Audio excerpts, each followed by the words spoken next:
നിങ്ങളുടെ വീട്ടിൽ ഒരു ടി വി കംപ്ലൈന്റ് ആണോ? ഏത് രീതിയിലും കംപ്ലൈന്റ് ആയിക്കോട്ടെ, ഇവിടെ കൊണ്ടുവന്ന എന്ത് കംപ്ലൈന്റ് മാറ്റി തരും. ഇരിക്കുന്ന ടിവികൾ കണ്ടില്ലേ, ഇതിൽ പല ബ്രാൻഡിലുള്ള ടിവികൾ ഇവിടെ സർവീസിന് വേണ്ടി മാത്രം വന്നേക്കുന്നതാണ് കേട്ടോ. ശ്രീകാന്തേട്ടാ, ഇതെന്താ ഇപ്പൊ സെറ്റപ്പ് എന്ന് പറഞ്ഞാൽ നമ്മുടെ ടിവിയുടെ ഏറ്റവും കൂടുതൽ ഫേസ് ചെയ്യുന്ന ഒരു പ്രോബ്ലമാണ് ടിവിയിൽ വരുന്ന ലൈൻസും കാര്യങ്ങളൊക്കെ. അതൊക്കെ നമുക്ക് ഈ മെഷീൻ വെച്ചാലാണ് ശരിയാക്കാൻ പറ്റില്ല. ഓ, നമ്മുടെയൊക്കെ നാട്ടില് അച്ചായം വന്ന് ടി വി എടുത്തോണ്ട് പോകുന്നേ ഞാൻ കണ്ടിട്ടുള്ളൂ. എന്നിട്ട് എന്തൊക്കെയോ ചെയ്തിട്ട് ഒരു മാസം കഴിഞ്ഞിട്ട് സാധനം തിരിച്ചുകൊണ്ട് തരും.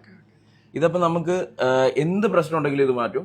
നമുക്കൊരു പരിധിവരെയുള്ള കംപ്ലൈന്റുകൾ, ഈ ലൈൻസ് അങ്ങനെയുള്ള ചില ബ്ലാങ്ക് ഇഷ്യൂസ് ഒക്കെ നമുക്ക് ഇതിനകത്ത് പരിഹരിക്കാൻ പറ്റും. അതല്ലേ, അതായത് ഒരു 60% കംപ്ലൈന്റുകൾ നമുക്ക് ടിവിയുടെ ഒക്കെ കുറെ പരിഹരിക്കാം. പിന്നെ ചിലതൊക്കെ നമുക്ക് ചെയ്താലും ലാസ്റ്റ് ചെയ്യില്ല എന്നുള്ള പാനലുകളൊക്കെ നമ്മൾ വിട്ടുകളഞ്ഞ പുതിയ പാനൽ ഇടാനായിട്ട് കസ്റ്റമർ ഇത് എല്ലാ ബ്രാൻഡിനും ഉൾക്കൊള്ളിക്കാൻ പറ്റുമോ? എല്ലാ ബ്രാൻഡിന്റെയും പ്രീമിയം ടിവികളെല്ലാം എല്ലാ ബ്രാൻഡുകളുടെ പാനലുകൾ നമുക്ക് ഇതിനകത്ത് വെച്ച് ക്ലിയർ ചെയ്യാൻ പറ്റും. എത്ര ഇഞ്ച് തൊട്ട് എത്ര ഇഞ്ച് വരെ ചെയ്യാൻ പറ്റും? 24 ഇഞ്ച് മുതൽ ഒരു 75 ഇഞ്ച് വരെ ചെയ്യാൻ പറ്റും. നമുക്ക് ചെയ്യാൻ പറ്റും. പിന്നെ നമ്മള് ടിവിയുടെ മെയിൻ മദർ ബോർഡ്, ആ മദർ ബോർഡിൽ വരുന്ന കുറെ കംപ്ലൈന്റുകളുണ്ട്. അപ്പൊ അതിന്റെ ചിപ്പ് ലെവൽ സർവീസിങ്ങൾ, ഇതുപോലുള്ള ക്യാമറ വെച്ചിട്ടാണ് നമ്മൾ ചെയ്യുന്നത്. പിന്നെ അതിന്റെ സോഫ്റ്റ്വെയർ ഇഷ്യൂസുകൾ. പിന്നെ നമ്മൾ കൂടുതലായിട്ട് ചെയ്യുന്നത് പാനൽ ചേഞ്ച് ചെയ്യണ സംഭവമാണ്. അതായത് ഇപ്പോൾ നമുക്കൊരു ബ്രാൻഡഡ് ടി വി, അപ്പോൾ അതിന്റെ പാനൽ മാറാനായിട്ട് ഒത്തിരി കോസ്റ്റ് പറയും, പലരും ഒരുപാട് കോസ്റ്റ് പറയും. പക്ഷെ നമുക്ക് നല്ല ക്വാളിറ്റിയുള്ള പാനൽ വെച്ചിട്ട്, ഏറ്റവും ഇതായിട്ടുള്ള നല്ല ബ്രാൻഡഡ് പാനൽ വെച്ചിട്ട് നമുക്കത് ഓൾട്ടർ ചെയ്തിട്ട്, ഇപ്പോൾ ഇതൊരു സാംസങ് ടി വിക്ക് വേണ്ടിയിട്ട് നമ്മൾ ചെയ്ത് വെച്ചേക്കണതാണ്. ഒരു 15 ഇഞ്ച് സാംസങ് ടി വിക്ക് വേണ്ടി നമ്മൾ റെഡിയാക്കണം. ഇപ്പോൾ ആ ടി വിയിലേക്ക് അത് കയറ്റി റെഡിയാക്കി കസ്റ്റമർ കൊടുക്കാൻ വേണ്ടി വെച്ചേക്കുന്നതാണ്. പിന്നെ നമ്മുടെ ഒട്ടുമിക്ക ക്വാളിറ്റിയുള്ള പാനലുകൾ നമ്മുടെ സ്റ്റോക്ക് ഉണ്ട്, പല വേരിയന്റിലായിട്ട്. ഇപ്പോൾ ഇതിപ്പോൾ ഒരു 55 ഇഞ്ച് പാനലാണ്, LGയുടെ പാനലാണ്. പിന്നെ 43 ഇഞ്ച് നല്ല ഹൈ ക്വാളിറ്റി പാനലുകളുണ്ട്. ഇപ്പോൾ ഈ ടി വികളൊക്കെ ഇതൊക്കെ ടി വി പൊട്ടി വന്ന ടി വികളാണ്, ബ്രോക്കൺ ആയിട്ട് വന്ന ടി വികൾ നമ്മൾ നല്ല പാനലൊക്കെ ഇട്ട് വെച്ചിരിക്കുകയാണ്.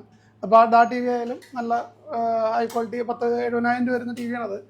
പിന്നെ നമ്മൾ ടെക്നീഷ്യന്മാരെന്ന് പറയുന്നത് ഏകദേശം ഒരു 15-20 വർഷം പഴക്കമുള്ള എക്സ്പീരിയൻസുള്ള ടെക്നീഷ്യന്മാരാണ് നമുക്കുള്ളത്. അപ്പോൾ പിന്നെ നമുക്ക് ടി വികൾ എന്ന് പറഞ്ഞാൽ നമ്മുടെ ഈ സർവീസ് സെൻറ്റർ വരുന്നത് നെടുമ്പാശ്ശേരി എയർപോർട്ട് സിഗ്നലിന് അടുത്തുനിന്ന് ഒരു 1 കിലോമീറ്റർ നീങ്ങിയ കാരക്കാട്ട് എന്ന് പറഞ്ഞ സ്ഥലത്താണ് നമ്മുടെ സർവീസ് സെൻറ്റർ വരുന്നത്. അപ്പോൾ നമുക്ക് ഈ ടി വികളെല്ലാം നിങ്ങൾക്ക് കംപ്ലൈൻറ്റോ ടി വികളെല്ലാം റെഡി ആക്കണമെന്നുണ്ടെങ്കിൽ നമുക്കിത് ഇവിടെ കിട്ടിയാലേ റെഡി ആക്കാൻ പറ്റുള്ളൂ. അപ്പോൾ നമ്മുടെ മെഷീനറീസും കാര്യങ്ങളും മറ്റു ഇതെല്ലാം ഇവിടെയാണുള്ളത്, സർവീസ് സെൻറ്ററിലാണുള്ളത്. അപ്പോൾ നിങ്ങൾക്ക് അങ്ങനെ ചെയ്യാൻ താല്പര്യമുണ്ടെന്നുണ്ടെങ്കിൽ നിങ്ങൾ സേഫായിട്ട് നമ്മളിലേക്ക് എത്തിക്കുക. നമുക്കതിൻ്റെ ടി വി റെഡി ആക്കിയിട്ടൊക്കെ നിങ്ങൾക്ക് റിട്ടേൺ ചെയ്യാൻ പറ്റും. നമ്മുടെയൊക്കെ ടി വിയിലുണ്ടല്ലോ ഏറ്റവും കൂടുതൽ കംപ്ലൈന്റ് വരുന്ന ഒരു പാർട്ടാണ് കേട്ടോ ഈ ബോർഡ് എന്ന് പറയുന്നത്.